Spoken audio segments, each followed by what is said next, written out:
Hi, good evening. My name is Dr. Larry Force, and I'm a professor of psychology at Mount St. Mary College.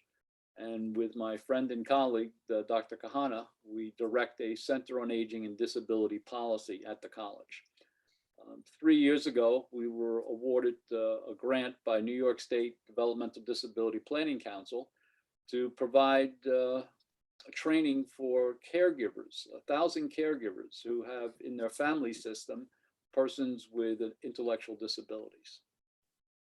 As you know, in that 3-year period, we started off with small groups, and then we were doing train the trainer, and then COVID came, and we were able to pivot very successfully.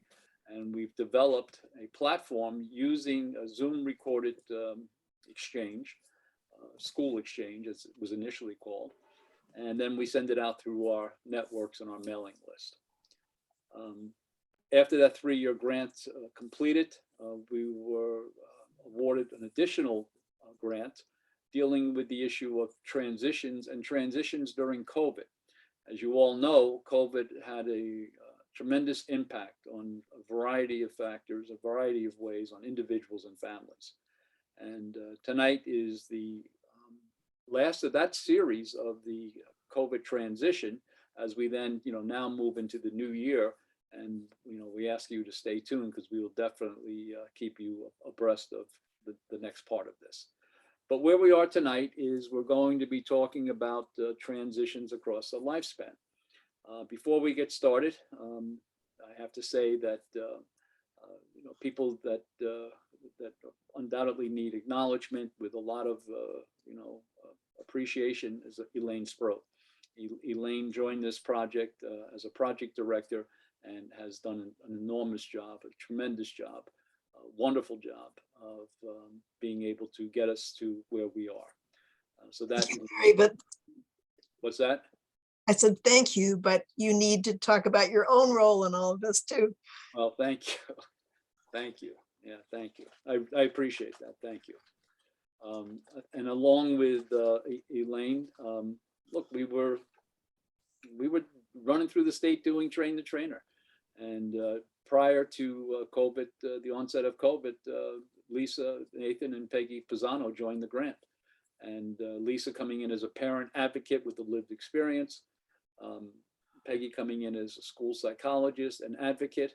And the intent was to knock on the doors of school districts, do some in-service training, get them involved in this, and then everything got shut down. So I went to them and I said, look, we have all this content knowledge, all this information, but we don't have a way to assemble people. Why don't we try this? And it's been wonderful. It's been well received locally, statewide, and nationally.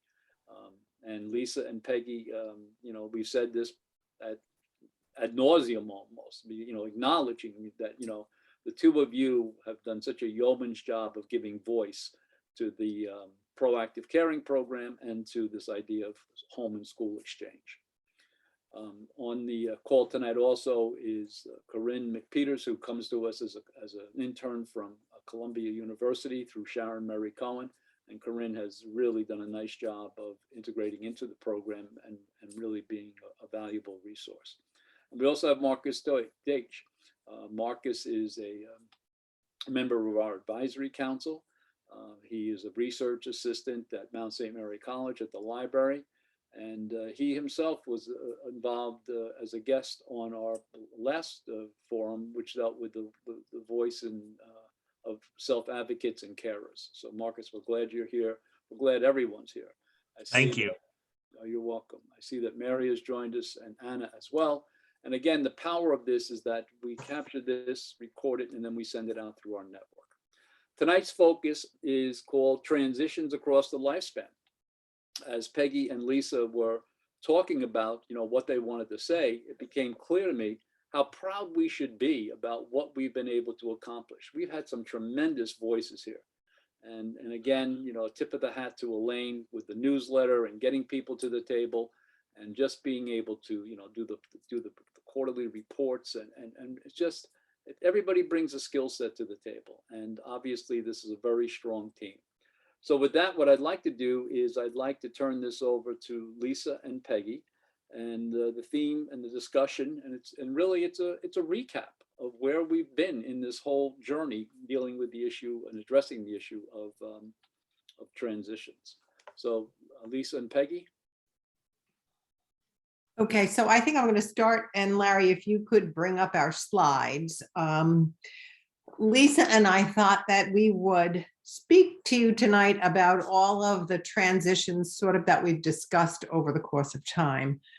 We've had varied people who came to support our process and just information. And so we thought that, you know, a good recap of all the information probably would be the best way to spend this evening. So we looked back about, you know, sort of in the beginning, we talked about what was the actual definition of a transition.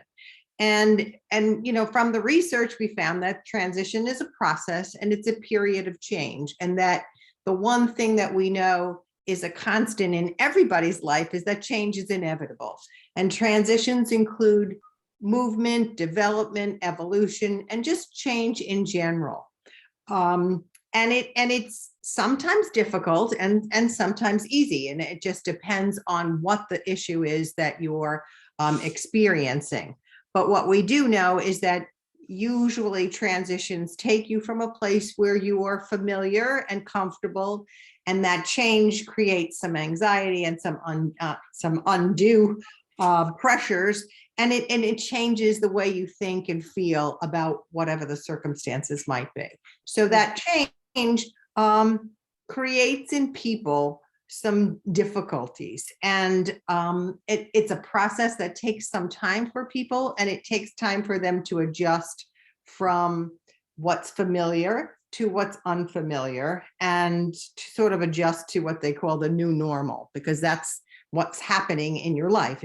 Something is changing and it's becoming new and different. So there are some strategies, and there are many strategies for supporting, and I guess you can go to the next slide. There are some healthy kind of coping strategies, and there are many, but there are just some basic ones when we're talking about transitions and change. So one of the things is to set your sights on the things that you can control. And when we're dealing with families and people and children, it's sometimes difficult to just focus on those things that we know and feel and can keep in our conscious control. Another thing is to acknowledge the feelings of anxiety, of discomfort, of all of those things that happen when we experience those changes. And one of the researchers said that, you know, we really have to examine what we're thinking and how we're feeling, and are our feelings and thoughts realistic? Because I think in change, you might want to go back to the previous way life was, or you might want to look too far into the future. And sometimes those keep our thoughts from being real and in the present. Examining your priorities is another thing. I mean, when we're talking about families, priorities are important, obviously, but we have to, you know, we can't change everything all at once. So we have to kind of identify what's the most important thing to look at right now, and then focus on that. And so keep that as a priority, and then move through a process of change. And then finally is staying in the present, not trying to look too far back because we can't change the past, and try not to look too far into the future, because that, you know, the future brings anxiety, past brings sometimes depression. So, you know, if we can stay in the present and focus on what's real and what's now, then sometimes change is easier for us. Okay, so you can go to the next slide, Larry. So what does all of that have to do with children and schools? We've spoken to you this year, or this whole series, about different changes and different transitions that children and families, for that matter, experience through the lifespan. And we've had various people come on who've talked about, you know, just how those experiences have affected them and their families, and how they felt about each and every sort of time frame that they were experiencing. So the first transition, generally speaking, when we're dealing with people who have disabilities, is to acknowledge that there's some kind of disability in their child. And that's probably the most difficult transition that most parents experience, because it's new, it's different, it's not what you expected. And so that usually comes from perhaps your pediatrician or somebody that notices something, or even the parent that notices something's a little different here. And so we need to delve into this and find out what's going on. And so those kinds of evaluations are usually taking place anywhere from birth to 3 years old. And that's a time what we call early intervention. I think we probably are on to the next slide, Larry. And before we go there, Marcus has his hand up. Okay. Marcus? Okay. Hold on a sec. Oh yeah.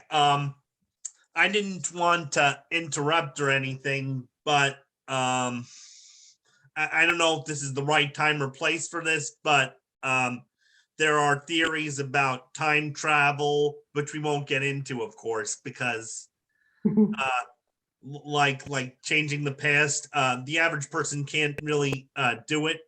But Correct. yeah, I get it. I think I get it. Yeah, Okay. and I think your point is, it's an interesting point. I mean, there are some people that, are attracted to those types of thinking and that type of thinking and paradigms. Yeah, possibilities of time travel. Yeah, Right. And we won't get into possibilities. that. All right, but I think, when we talk about, time traveling, there is a connection with transitions, because it is a transition across time. It is a time travel. And it Okay. is, it's a change in time and place, and it is a evolution, if you will, of what's happening in families' lives.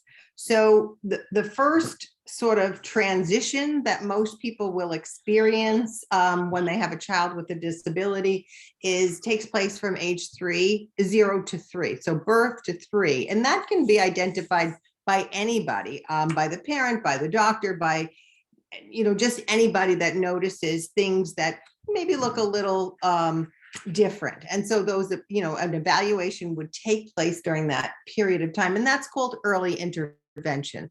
And so many parents experience those things. And that's really a very difficult transition for parents who have children with disabilities, because it's the first time they're going to experience other people servicing and helping and supporting their own children. And so some of those supports can be things like occupational therapy, physical therapy, speech therapy, behavioral therapy. And sometimes early intervention takes place in the home, and a service provider or a therapist might come into the home, or it can take place in a setting, a school-like setting or a daycare setting, where the service providers might go to that setting and provide services for the child, depending on what the needs are. The next sort of transition in life is 3 to 5, and ages 3 to 5 is considered the Committee on Preschool Special Education. That's kind of serviced by anybody's county, where the county of residence. And again, that's developmental supports that a child might need given whatever their difficulties might be. And so that age range of 3 to 5 is before school, although they could attend perhaps a preschool kind of program, depending on what their needs are. You can go to the next slide, I think, Larry. And then finally, ages 5 through 21, which is a pretty big span, is the Committee on Special Education. And that is the responsibility of the district of residence, the school district itself. And that can be provided, those services are provided either in the school or in a special school, but now it's the responsibility of wherever you live, that school district.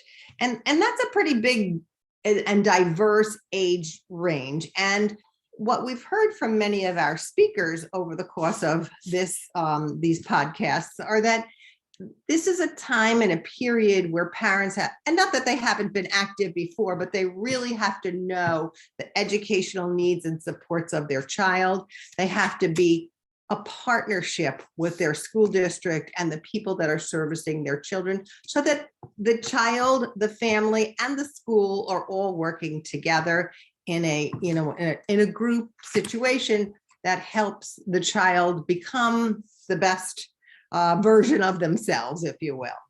So that's ages 5 to 21, sort of midway in between there at age 14.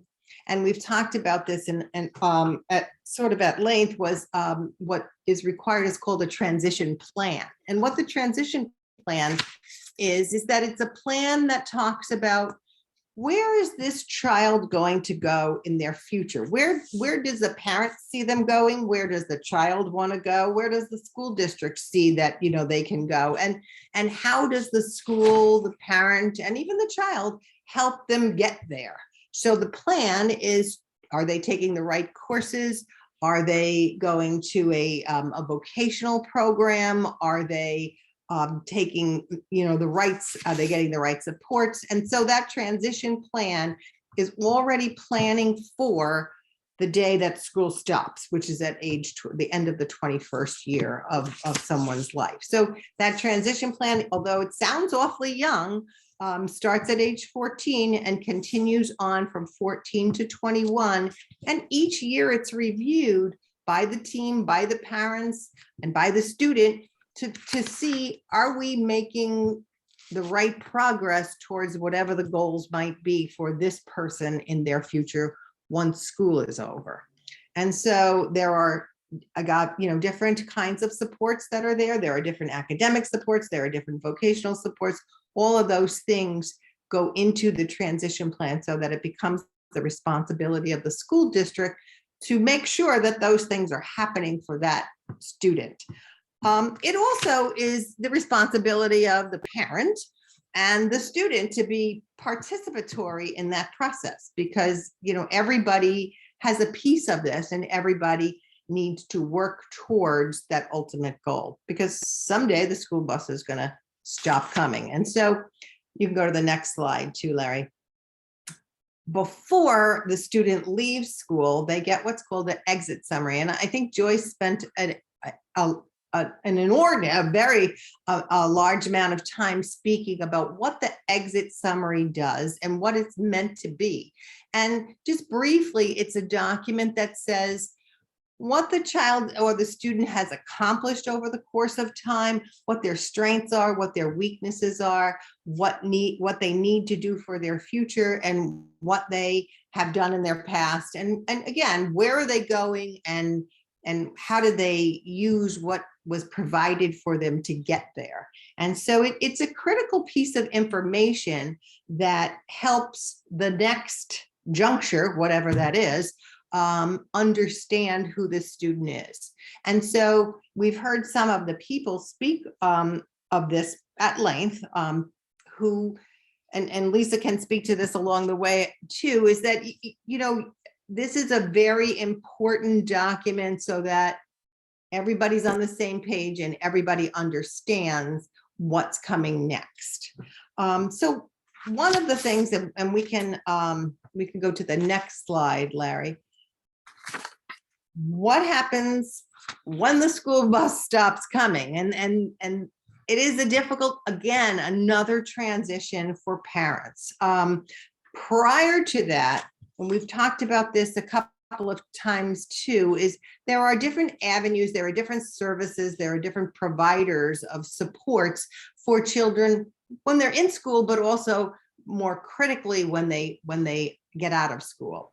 And so for those people in New York State, the Office of Persons with Developmental Disabilities is the office that kind of looks at needs and strengths and weaknesses and helps parents and students go to the next stage after school is over.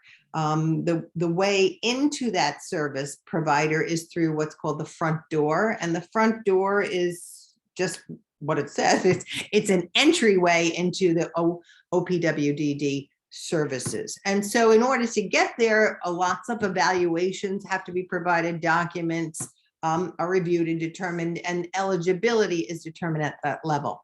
So I think it's always critical and more important to get that done before school ends. And you can do that at any point in time. Once your child has a disability and is recognized as a person with a disability, you can do that at any point in time during the school career, if you will. But it's very important to do it before school ends, because all of those documents that are at the school's purview. And so sometimes additional things are required, and things that are years old are required. And so those documents are usually housed, schools have to house their documents for at least 7 years after a student graduates.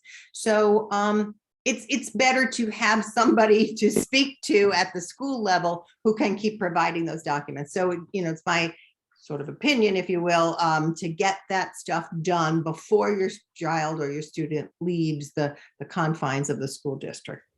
Also at age 18, and you can go to the next slide, Larry.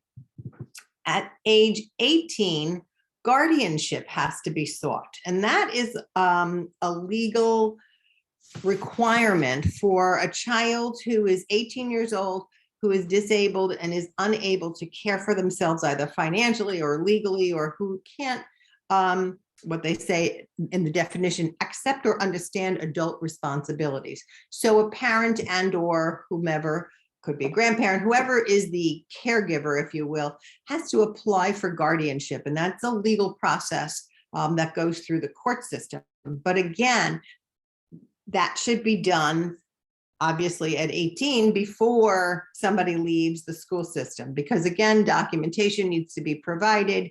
And again, that's easier when the school has access to the students and the data that they need. And then finally, Larry, you can go to the next slide. Access VR is a program that supports individuals with disabilities to support vocational and employment kinds of opportunities. And so again, there's documentation that needs to be provided, but they will support students who are going to college. They will support students who are going to the working world. They're supporting students who perhaps go in a training program to eventually participate in a work program. So that they have many, many different services at their purview. And so that's an application that's made between Access VR and a family. Again, the school district could help facilitate that, but it's a pretty lengthy application. But again, it's one of those things that another service or thing that could be provided to people once that school bus stops coming. So you could go to the next slide, Larry, if you will. So some of these slides are the things that Joyce had provided to us in, I think it was a couple of weeks ago that she was here. And basically, those are the key points that I just highlighted. You can kind of skim through that one, Larry. It's all about transition and planning and services that might be available to parents. And so these are some of the resources that, at least in Dutchess County and Ulster County, Orange County, this Hudson, region, the Mid-Hudson Parent Support Coalition is a resource for training and consultation and things like that. The Westchester Independent Living Center is another, and I don't have to read them all, but those are different resources that the Hudson Valley has. And I would imagine that all different counties have similar kinds of resource programs. OPWDD is a good warehouse for many resources. And so when you get through their sort of evaluation process, you wind up with a case manager who can help you through these things. But the resource for a Center for Accessible Living, they help with supports that might in fact be physical supports that might be needed in a home.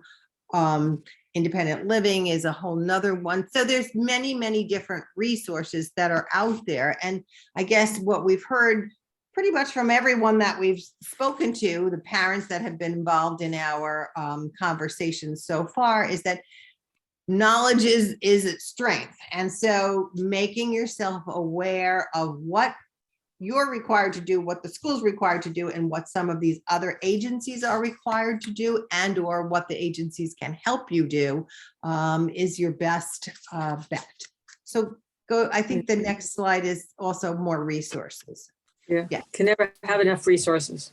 Yes. And again, these will be all on the website, but these are information about just what is out there for people who have, developmental disabilities.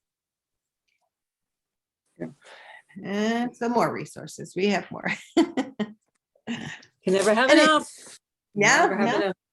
Yeah. And some of these are really interesting too, going into, like One of Think the- College and the Khan, Academy. And, there's a lot of really interesting stuff there. One of the things I didn't speak about, but I'm looking at this, the graduation requirements. There are many different pathways to graduation from high school, if you will. And so, there are the traditional pathways that people get regents diplomas and so on and so forth. And then there are local diplomas, and then there are diplomas that are CDOS or credentialed kind of diplomas, which means that essentially you've earned a vocational, you've mastered a vocational kind of pathway. So there's lots of, and it can get very confusing, but again, that's one of those things that your school district will help you with. And as a parent of a child with a disability, you should, make yourself as aware of as possible of all the different pathways and all the different services that are available to you as a family. Yeah. And So and all that is up on the website from Joyce. All of Joyce's resources are there. That's all that She went Joyce into that talked about. extensively. Yeah. Yes. So I think that might take us through our kind of review. I think, yeah. And Joyce Hawk was with us 2 times. I think she came, and she is a great resource her information is up here now. And so, people can contact her even if it's not in her county catchment, if she's not responsible. She's a great resource for referrals if you're on Long Island, or who you might be able to speak to in your local area. Yeah. Yeah. She's very generous with her information and her time. Yeah. Yeah. Yeah. So I think Lisa's going to kind of review some of our techniques that we've learned over the course of time and take us through some of them, and then we'll open it up for any discussions. All right. So this is my cue. Yeah. So, oh my goodness, all this time, like just about every session, I've brought breath, into the equation. And, as it says here, your breath is your emotional emergency button, because with your breath, you have control over your nervous system, and it can affect a transition from a state of stress and fight or flight response to one of calm and rest and relaxation. So, our mental states are tightly connected to our breathing, and through breathing, you can affect your mental state, just as your mental state can affect your breathing. If something happens and you get really tight, you start breathing from your chest. Well, if you calm down, that will calm down your mind as well. All right, next slide, please.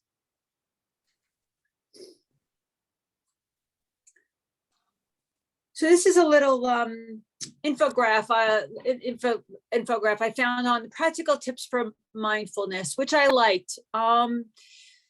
Start your day with meditations. And when we say meditation, it doesn't mean, sitting on your mat for, 25 minutes in a lotus pose. We've said that all along over and over and over. It could just mean when you're making your cup of coffee in the morning or a cup of tea, even just being mindful and just being focused and aware and present, even if it's just for a few breaths. And using breathing spaces to punctuate your day. Again, any given moment, sitting in traffic, somebody cuts you off, or, somebody says something to you at a meeting that irks you. Hey, use your breathing. It could take literally seconds to do. And maintain your mindfulness practice. Sometimes I believe the hardest part about creating a mindfulness and/or meditation practice is just showing up. And that's all about habit, and it's all about just being there, even if it is only for a minute, literally 60 seconds. Befriend your feelings. And you spoke about this, Peggy, early on. We want to acknowledge what we're feeling, not push it away. We want to acknowledge and examine, be curious, and be aware, because with that, we can have more control of our life. And as we always say, be able to create that ever so small pause, the difference between a reaction and a response. We can change from reaction to response with just the tiniest pause. Exercise is always a great thing. I know we're all big for exercise, and mindful activities. Just what we said, you could be mindful really about anything. And if your mood, you don't like your mood, something's going on, you're anxious, you're angry, you're upset, use your breath. And we'll do a little exercise at the end. Next slide, Larry, please. All right, so I just wanted to, and I really like this little guide here I found. But before, some of the most important things to remember when you sit on your mat, and it could be your chair, your mat, in the car, in the bathroom, whatever, is number one, be patient with yourself. Be kind to yourself. Be non-judgmental with yourself, and to always, always know you are enough. And I'm not saying this is easy to do, because this can be very, very difficult to do, because we are our worst critics. And we would never, never speak to our best friends the way we speak to ourselves. But meditation and mindfulness gives you the awareness and the understanding to see how we speak to ourselves and to change that inner dialogue. And of course, start wherever you are. I always tell people that, and the best time to plant a tree was 20 years ago, and the second best time is now. So it is never, ever too late. It is always time to start a practice. And we'll go through. This is basically what I do when we do our little your meditations. But here's like a nice little infographic to show you, how to settle, how to bring awareness to our body, and focusing on the breathing. And as it says, your mind will wander over and over again. We individuals, people have between 60 to 80,000 thoughts a day. Meditation is not about stopping our thinking. It's about letting go of our thoughts and not going into that fantasy world, just letting them drift by. Like if you're an anchored boat, just letting them drift on the water, just drift on by, or like clouds in the sky. So you're not going to stop your thinking, and that's not the purpose of meditation. Next slide, Larry, please, and we'll do a little breathing. Uncrossing my legs, putting my feet on the floor, sitting in my chair. And we've done this breathing before. It's funny, I was just at a wedding recently. My niece got married. Well, and she said she was really nervous, but I taught her how to box breathe, and she said she was doing it and it really helped her. So it could be for anything. So we're going to settle ourselves. And settling just means you can close your eyes if you feel comfortable with that. It means it just becoming aware and relaxing, like doing a mini body scan. Feeling your eyes sink into your sockets. But let your jaw relax. Unclench your tongue. If your tongue is let it settle just behind the bottom teeth. Let your shoulders relax. And feel where you're sitting on your chair. Feel connected to the chair and feel your feet on the floor. Because our minds can go off into fantasy between past and future, but our bodies can only ever be in the present moment. So by connecting to our bodies, we're connecting to the present. So let's do a little bit of 4 square breathing. So what we'll do is, and I'll keep the count for us. If you can, if it's accessible to breathe in through your nose, and then you're going to breathe out through your mouth like you're trying to blow out a candle or blow the little pinwheel as the boy is doing in the picture. So we're going to breathe in for a count of 4. And then after that, we're going to hold our breath for 4, exhale for 4, and hold our breath for another 4, and that will be 1 cycle. So I guess we're going to do this. So let's start.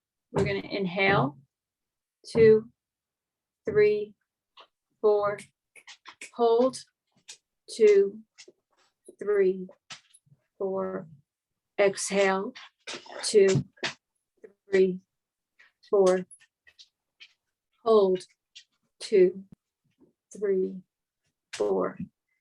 And if ever you feel like 4 is too much, go down to 3 or 2. Do whatever comfortable for you. This is your journey. This is your breathing technique. This is your meditation.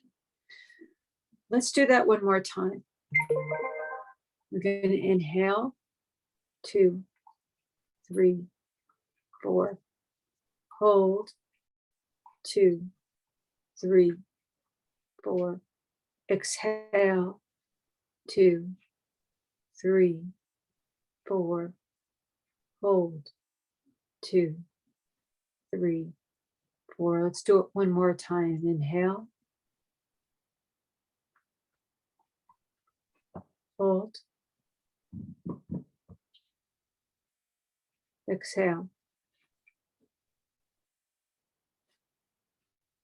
hold.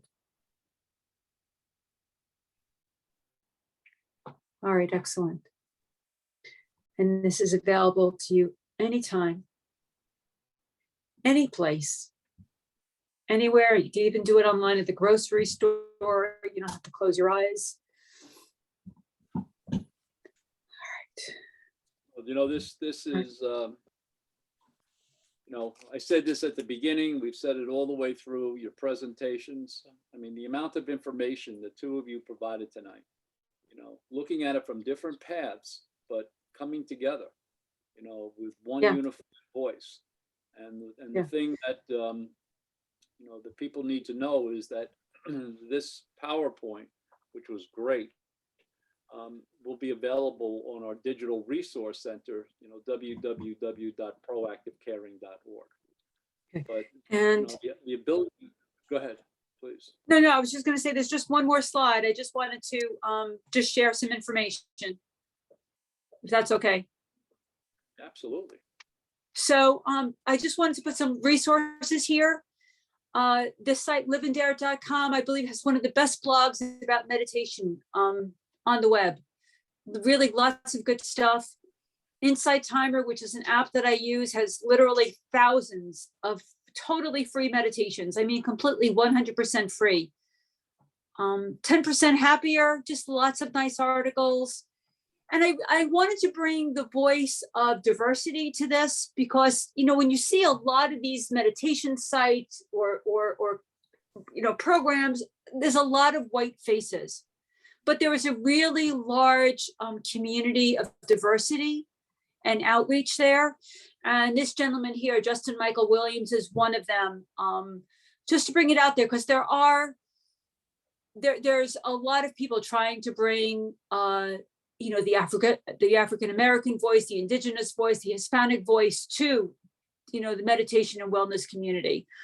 TaraBrock.com, she's one of the greats. She's been in this meditation field for a very long time. And LearnRelaxationTechniques.com has a great list of top meditation websites. So it's just another resource for you. And to remember that this is your journey. This is you. And, you will learn to grow and grow to learn with this. Just stay on your journey. And I guarantee you, if you start a meditation practice, you will get benefit from it. Guaranteed, 100% promise. So, all right. Thanks, Larry. I mean, it's we all have these personal journeys that you talk about. Did you ever think, as you're looking back, that there you were in a particular moment, a particular time in your life, using this, and then we catch up to you at a particular moment, a particular time in your life, and here you are teaching it. I mean, and what a success, being able to do that. I mean, practicing it. And I think, the point that you make is one that we've tried to really emphasize throughout this. When we talk about the use of mindfulness, we're not talking about a yoga mat and a 45-minute lotus position behind us. You may get there, but that's not what this is about. This is about in the moment, staying in the moment. Our next focus is going to be being present for individuals, persons with intellectual disabilities, to be able to help them learn the strategies about how to use this mindfulness-based stress reduction approach, which is great. Corinne, thank you, Lisa. Thank you, Peggy. Corinne, you had a question? I did, and less a question, more to just share a little bit about the science behind mindfulness. I'm sure everyone in this room knows, but I think it's helpful to bring up because learning about it is what really sold me on the effectiveness of mindfulness. Thinking about how the brain has like a lower part and a higher part. The lower part is our brainstem, our amygdala, our fear center, and it works more quickly than our prefrontal cortex by like, a fraction of a second. But when we are in our fight or flight mode in our nervous system, what happens for a lot of us is we like literally flip our lid. Our prefrontal cortex shuts down and we feel like we can't think clearly. And what's operating is our animal brain. That's why we get so angry. That's why we say things we don't mean. And so breathing, everyone talks about how it's kind of like the magical practice. And what it works so well because it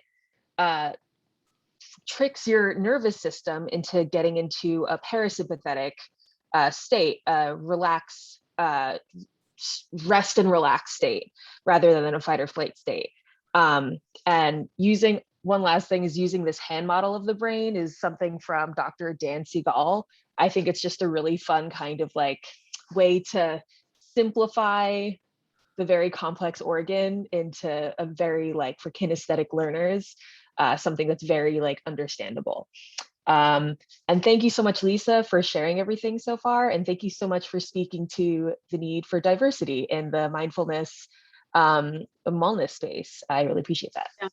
Yeah, you're welcome. And thank you, because I find the neuroscience of mindfulness fascinating. And I know I've talked about that we literally lose our connection to our higher functioning thinking when we go into that amygdala phase, right? And we can't think as clearly, literally. We don't have access to it. So yeah, thank you. Marcus, thank you, Corinne. Marcus, you had a question? Well, more of a comment rather. I don't remember whether or not I told you guys, but I meditate every night for 15 minutes, 365 days a year, at least 15 minutes, at least in a 15-minute period. Well, that's amazing, Marcus. Right? And it's just about showing up, right, Marcus? You just show up and do it, right? Yeah, no exceptions. It's a habit and ritual. Yeah. No exceptions. I meditate every single day. Good for you. That's amazing, because that's what it's all about. It's like you show up no matter what, even if like you just sit there and like you just like, I can't do this, I can't do this, I can't do this. I don't know. Just stay there, sit there. It's just showing up. It's creating that chain.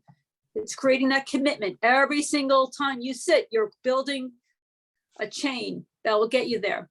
That's amazing. That's quite an accomplishment, Marcus. Thank you. I salute you. Yeah, that truly is, Thank you. Mark. Bravo, for sure. Yeah.